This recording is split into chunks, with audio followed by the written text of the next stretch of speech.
नमस्कार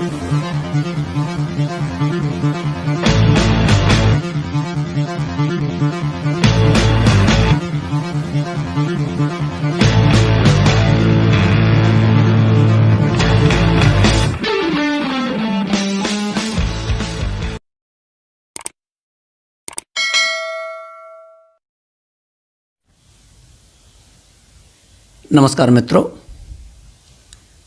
अपने चैनल में सभी श्रोताओं का स्वागत करता हूं।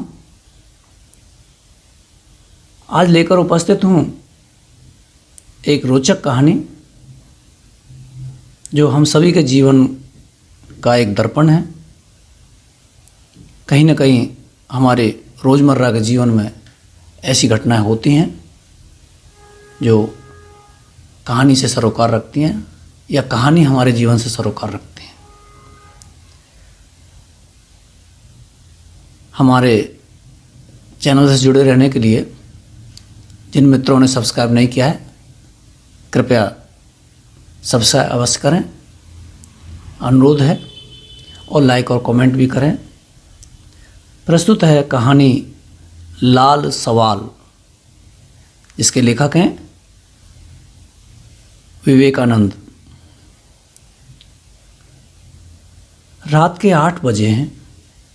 गंगाराम पनवाड़ी का रेडियो चीख चीख कर पूरे दुल्हिन बाजार कस्बे को मानो जगा रहा है।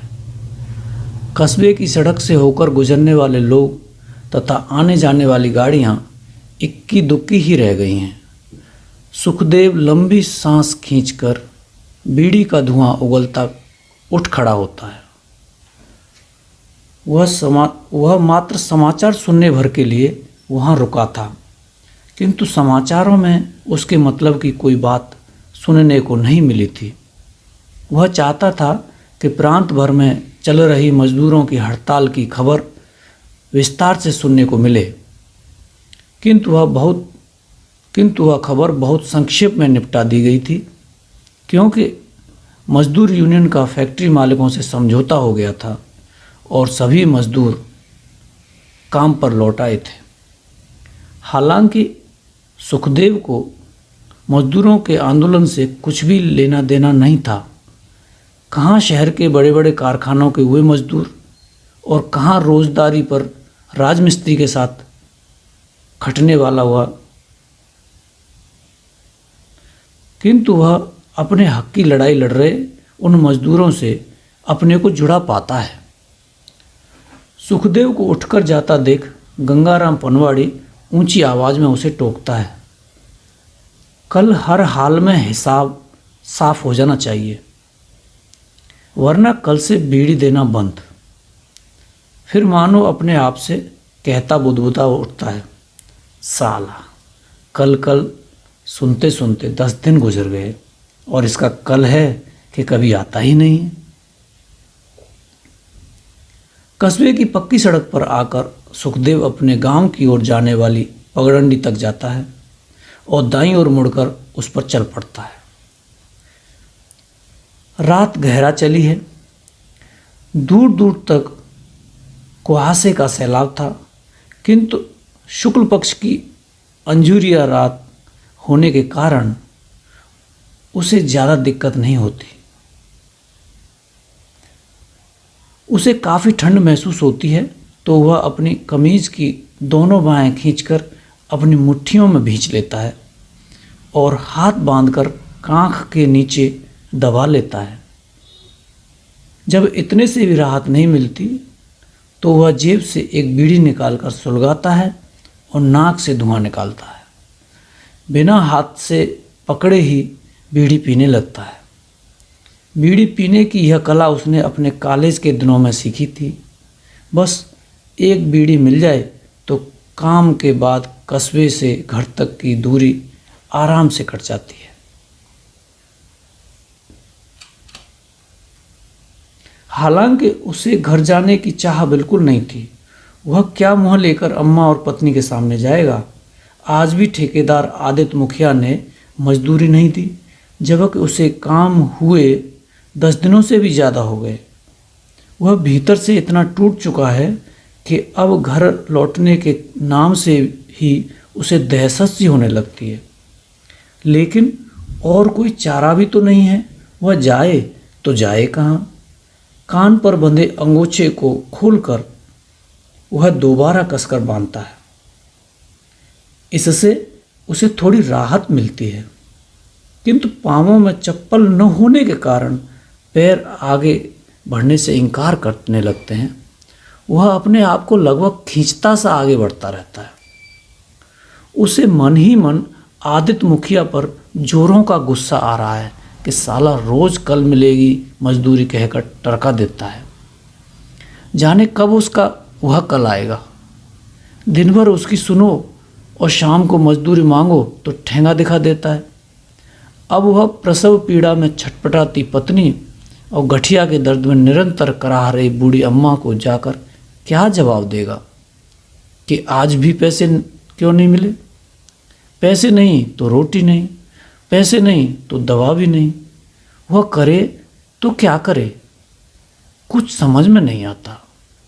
सीमेंट और बालू सिर पर ढोते ढोते अचानक आँखों के आगे अंधेरा छा जाता है और अम्मा और झुनिया के बारे में सोचते ही पाँवों में कंपन सी होने लगती है।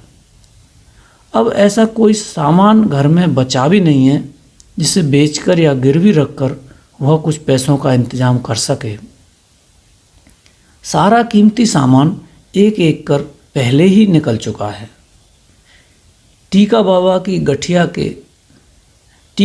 की मठिया के पीछे होकर गांव में दाखिल होते हुए उसने अपने कॉलेज के दिनों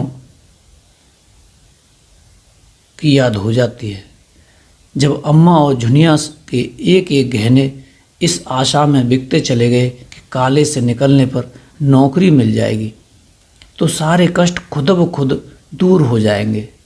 किंतु ऐसा हो नहीं पाया था। इससे तो बेहतर यह होता कि वह अनपढ़ ही रह जाता। 5 साल तक यहाँ वहाँ सैकड़ों अर्जियाँ फेंकते रहने के बावजूद नौकरी नहीं तो क्या, कहीं से इंटरव्यू के लिए भी बुलावा ना आया था और उसकी सरकारी नौकरी की उम्र निकल गई थी। यह सोचकर वह खून के घूंट पीकर रह जाता है कि इस देश में पढ़ाई लिखाई की कोई कद्र नहीं है।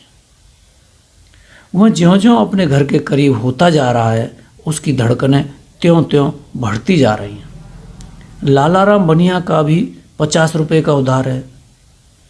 कहीं घर जाने पर वह इंतज़ार करता न मिल जाए। कल शाम ही उसने टोका था कि यदि कल तक उधार न चुकाया तो बीच बाजार में नंगा कर जूते से पिटाई करेगा। पिछले 2-3 महीनों से लाल फार्मेसी के भी 20 रुपये उस पर बकाया है। ढंग का खाना खाए तो एक अरसा हो गया। रोज़ रोज़ वही माड़ भात और नमक या फिर रोटी नमक प्याज से ही काम चल रहा है। लेकिन वह करे तो क्या? जब भी पैसे हाथ आते हैं कोई न कोई मुसीबत पहले से ही बैठी राह देख रही होती है। कल को बगैर दवाइयों के अगर झुनिया चल बसी तो उसका क्या होगा? अम्मा की गठिया और झुनिया की प्रसव पीड़ा का ध्यान कर सुखदेव की आंखें भर भर उठती हैं। किंतु उसके पास इस चक्रव्यूह से निकल पाने का कोई रास्ता नहीं। वह मन ही मन इस देश की अंधी बहरी सरकार को कोसने लगता है। इतनी सारी योजनाएं हर साल बनती हैं और सबकी सब गिने चुने लोगों के हितों और बड़े बड़े शहरों तक ही सिमट कर रह जाती हैं। उसके अपने कस्बे की तो छोड़ो, दूर दूर तक कोई ढंग का अस्पताल तक नहीं। अब वह अपनी अपंग हो चुकी अम्मा और गर्भवती झुनिया को लेकर इलाज के लिए कहाँ जाए? वह पगडंडी उतर कर गली में घुसता है और अपने विचारों के सैलाब में बहता जाने कब अपने घर के सामने जा खड़ा होता है। प्रसव पीड़ा से छटपटाती झुनिया का चेहरा देखते ही उसके होश उड़ जाते हैं। तभी अम्मा धाड़ मारकर रो पड़ती है, बेटा जल्दी डॉक्टर को बुला वरना यह बच नहीं पाएगी। कुछ पैसे लेकर आया है या? वह बिना कुछ बोले उल्टे पांव कस्बे के डॉक्टर बंगाली बाबू के घर दौड़ पड़ता है। हालांकि बंगाली बाबू डॉक्टर से उसे जरा भी उम्मीद नहीं। बगैर पैसों के तो वह दिन में भी मरीज नहीं देखता, रात में घर चलने का तो सवाल ही नहीं। लेकिन और कोई चारा भी तो नहीं।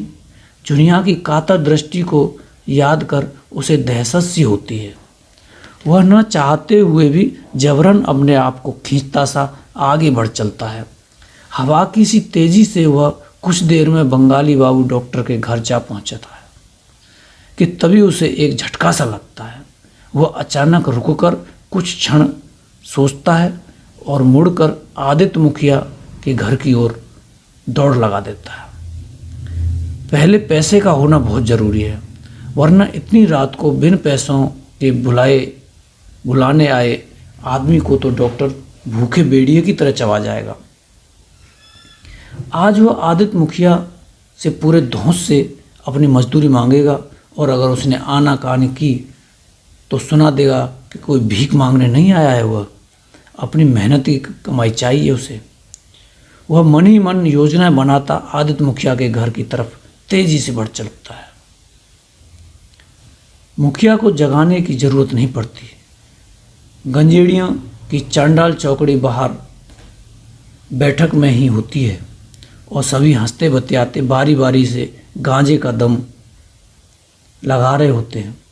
सुखदेव पर नज़र पड़ते ही आदित्य मुखिया कड़कती आवाज़ में पूछता है, क्यों बे, आधी रात को भी तुझे चैन नहीं? क्या करने आया है यहाँ? कुछ प्राइवेट बात है। वह इशारे से मुखिया को एक और बुलाता है, किंतु मुखिया चारपाई से नहीं हिलता। प्राइवेट कुछ नहीं, जो कहना है तू यहीं कह, यहाँ सभी अपने ही हैं, बोल क्या कहना चाहता है। मुखिया के स्वर में खींच उतर आती है और गांजा चढ़ जाने के कारण वह खों कर खांसने लगता है। चिंगारियाँ उगलती मुखिया की लाल लाल आँखों से वह आंखें नहीं मिला पाता और निगाहें झुका लेता है। बड़ी बड़ी छब्बेदार काली मूछें, लंबे लंबे अंगूठियाँ, बाल, कानों तक लिपटा झक सफ़ेद साफा, खादी के पायजामे पर खादी सिल्क का कुर्ता और कुर्ते के ऊपर लाल रंग की जरीदार जैकेट के ऊपर झूलती कम से कम 3 तोले सोने की चेन और उंगलियों में बड़े बड़े नग वाली 4 अंगूठियाँ। वह एक बारगी भी मुखिया को कोई जवाब नहीं दे पाता। बहुत मुश्किल से अटक कर अपनी मजबूरी की मांग वह दबे स्वर में करता है, जिसे सुनने के बाद मुखिया एकदम से भड़क उठता है। साला, शाम को तो बहुत अकड़ रहा था कि कल से काम पर नहीं आएगा, अब आ गई ना अकल ठिकाने। अब बता, कल आएगा या नहीं? आऊँगा, अवश्य आऊँगा मालिक, लेकिन अब देर न करो और मेरी जुनिया की जान बचा लो।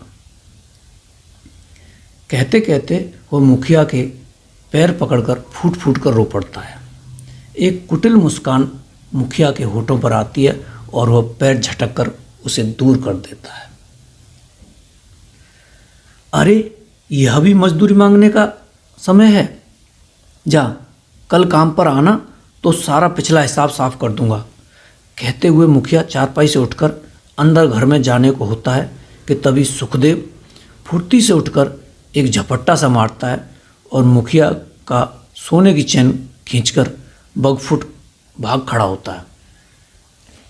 पलक झपकते ही यह सब हो गया था। वहाँ मौजूद कई लोग पकड़ो और चोर चिल्लाते सुखदेव के पीछे दौड़ते हैं। आदित्य मुखिया भी नंगे पांव ही उनके पीछे भागता है। चारों ओर से दर्जनों टॉर्चें एक साथ चमक उठती हैं और भारी शोरगुल के बीच धरपकड़ मच जाती है। अंजोरिया रात होने के कारण सुखदेव अपने को छुपा नहीं पाता और जल्द ही उनकी गिरफ्त में आ जाता है। मारो, साला बचकर न जाने पाए, आज खत्म कर दो हरामी को। धनाधन लाठियों की बौछार सुखदेव पर होने लगी। तभी आदित्य मुखिया बीच में आता है और उसकी कलाई पकड़ कर कहता है, चल दे, चैन दे। किंतु काफ़ी ढूंढने पर भी सुखदेव के पास से उन्हें चैन नहीं मिलती। 2 साले को जोर से, अभी बक देगा, चैन इसने कहाँ छिपाई है। कहते हुए मुखिया एक और हट जाता है। इसका आदेश पाते ही पुनः लाठियों की बौछार शुरू हो जाती है, किंतु वह रोने चिल्लाने या कराहने की बजाय होठ भींचकर खामोश जमीन पर पड़ा लाठियां खाता रहता है। और मारो, साला 1 नंबर का घाघ है। इतनी मार खाकर भी मुखिया के कहने के साथ ही सबने देखा था कि एक जोरदार लाठी पीठ पर पड़ते ही सुखदेव के मुंह से हृदय विदारक अम्मा की चीख और खून की उल्टी एक साथ हुई थी, और मुंह में छिपा कर रखी गई वह चैन भी बाहर आ गई थी। लाल लाल खून के थक्के सवाल बनकर वहाँ पड़ी सुखदेव की लाश के इर्द गिर्द बिखर जाते हैं, और मुखिया अपनी चैन उठाकर सबको साथ लिए लौट जाता है। मित्रों, अभी आप सुन रहे थे विवेकानंद की कहानी लाल सवाल। धन्यवाद।